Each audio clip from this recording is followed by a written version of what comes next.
I just got back from one of the saddest trips I've ever taken, and I thought you might like to see how your donations are making a difference in one of the poorest places on our planet.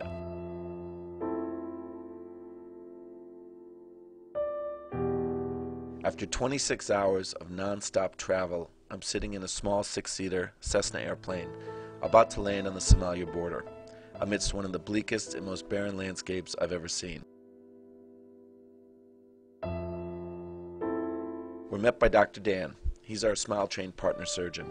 Working in desperately poor places with very little support, surgeons like Dan somehow figure out how to save thousands of lives every single year.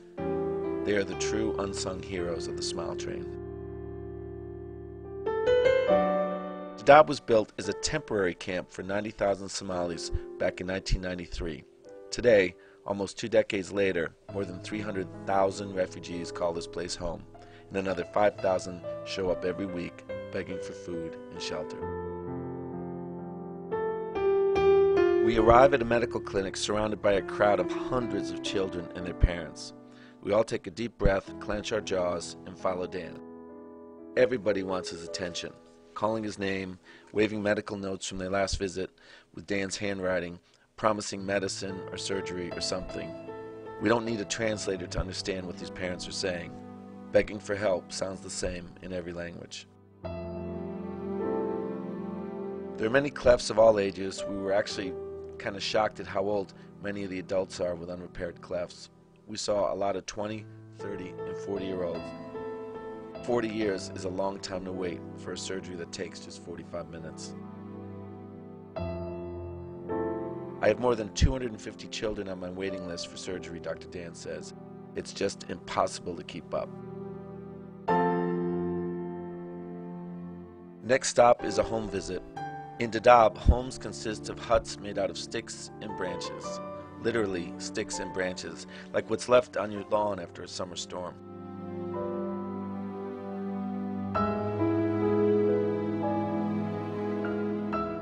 We come to the home of a 24-year-old widow. She quietly tells us how it took her and her 4 little boys 6 days to get to Dadaab from Ethiopia by truck. She says she came to get surgical treatment for her 2 sons who have clefts. Her boys have been waiting for 6 months for surgery. Dr. Dan is worried about the boy with a cleft palate and shows us how severe the hole in the roof of his mouth is. He lifts the shirt of the little boy to show us his ribs and explains that the boy needs surgery quickly. He's wasting away because he can't feed. Next, we meet another widow. She's from Mogadishu. She has 5 children and 3 of them have clefts. She stands in front of her hut with her children, nervous about being interviewed. She tells us how Islamic insurgents killed her husband.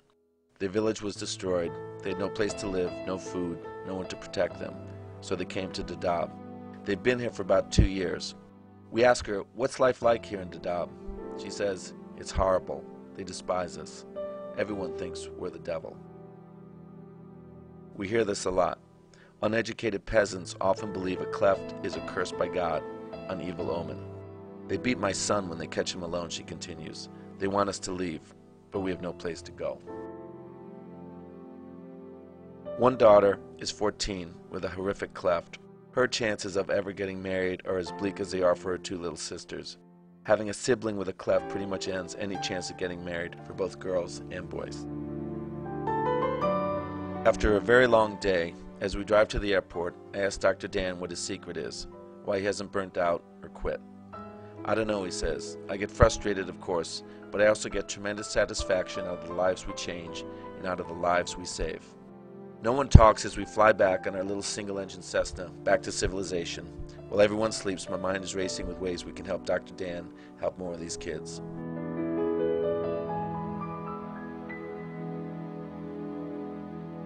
If you have given us a donation lately, I thank you again. I hope this report makes you glad you did. If you haven't, please consider it. Dadaab is just one of thousands of very poor places where we are working and doing our best to help these desperate children. Send us a donation of any amount and we will use it to help selfless doctors like Dr. Dan and thousands of children with clefts who no one else will help. Thank you.